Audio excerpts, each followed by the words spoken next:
दोस्तों, आज से कुछ सालों पहले सऊदी अरब की तरफ से एक मैसिव अनाउंसमेंट भारत को लेकर किया गया था, जिसके अनुसार सऊदी अरब भारत में $100 बिलियन की ह्यूज इन्वेस्टमेंट करने वाला है। इसके बाद भारत और सऊदी के रिलेशन बेहद ज्यादा मजबूत होते चले गए और आज ये समय है कि भारत और सऊदी के डिफेंस टाइज भी काफी ज्यादा मजबूत हो रहे हैं और भारत और सऊदी साथ में मिलकर युद्ध अभ्यास भी कर रहे हैं, जो कि इतिहास में पहली बार हो रहा है। वहीं अब खबर सामने आ रही है कि सऊदी अरब ने जो भारत के अंदर इन्वेस्टमेंट करने का वादा किया था, अब उसको इम्प्लीमेंट करना सऊदी की तरफ से स्टार्ट कर दिया गया है। आप बकायदा अपनी स्क्रीन पर मनी कंट्रोल का आर्टिकल देख सकते हैं, जिसमें लिखा हुआ है Saudi Arabia in talks with BPCL to invest a new refinery part of $100 billion investment plan. दरअसल भारत की ऊर्जा जरूरतें लगातार बढ़ती जा रही है। देश में इसी बढ़ती मांग को पूरा करने के लिए BPCL एक नई रिफाइनरी बनाने की योजना पर काम कर रहा है। ये रिफाइनरी अभी शुरुआती चरण में है, यानी इसका स्थान और अन्य तकनीकी बातें अभी तय हो रही है।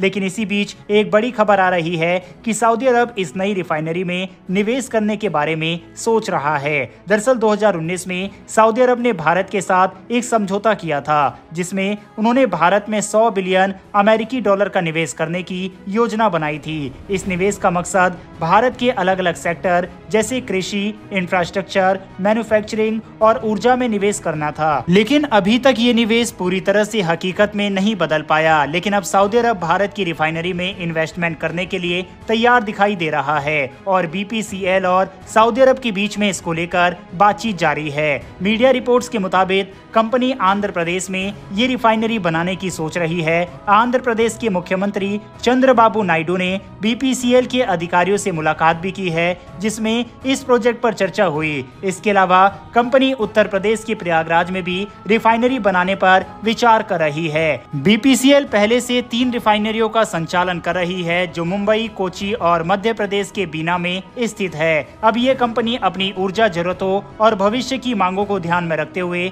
नई रिफाइनरियों की योजना बना रही है। देश में पेट्रोलियम की मांग लगातार बढ़ रही है और इसे पूरा करने के लिए सरकार नई रिफाइनरियों की स्थापना की कोशिश कर रही है। कुछ समय पहले महाराष्ट्र के रत्नागिरी में 60 मिलियन मैट्रिक टन प्रति वर्ष क्षमता की रिफाइनरी लगाने की योजना बनाई गई थी, लेकिन जमीन अधिग्रहण से जुड़ी समस्याओं के कारण ये प्रोजेक्ट आगे नहीं बढ़ पाया। इसके बाद तेल मंत्री हरदीप सिंह पुरी ने मई 2023 में कहा कि देश को छोटी रिफाइनरियों की स्थापना पर ध्यान देना चाहिए, ताकि इस तरह की समस्याओं से बचा जा सके। BPCL ने अपनी आगामी 5 सालों के लिए 1.7 लाख करोड़ रुपए का निवेश प्लान तैयार किया है। इसमें से 75,000 करोड़ रुपए रिफाइनरी और पेट्रोकेमिकल सेक्टर में निवेश किए जाएंगे। इसके अलावा 8,000 करोड़ रुपए पाइपलाइन प्रोजेक्ट में, 20,000 करोड़ रुपए मार्केटिंग बिजनेस में और 25,000 करोड़ रुपए गैस बिजनेस में निवेश किए जाएंगे।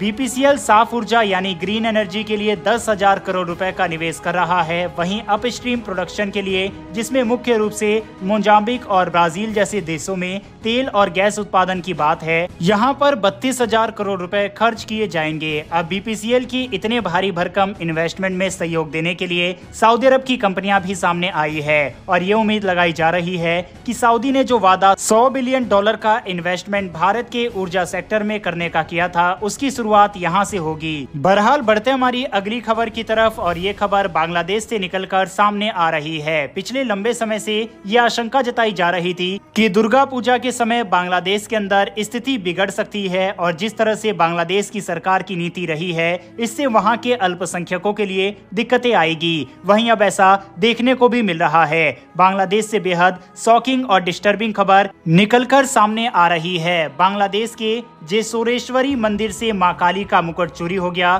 चांदी का बना सोने की परत वाला ये मुकुट भारत के प्रधानमंत्री नरेंद्र मोदी ने मंदिर को गिफ्ट किया था। प्रधानमंत्री नरेंद्र मोदी 2021 में जब बांग्लादेश गए थे, तो उन्होंने जेसोरेश्वरी मंदिर का दौरा भी किया था। इस दौरान उन्होंने ये मुकुट भेंट किया था। उपहार में दिया गया देवी काली का ये मुकुट कथित तौर पर चोरी हो गया है। इस घटना पर भारत ने सख्त रुख दिखाया है। ढाका में भारतीय उच्चायोग ने बयान जारी करते हुए इस पर चिंता जताई है। उच्चायोग ने मुकुट को बरामद करने और दोषियों के खिलाफ कार्रवाई करने की मांग की है।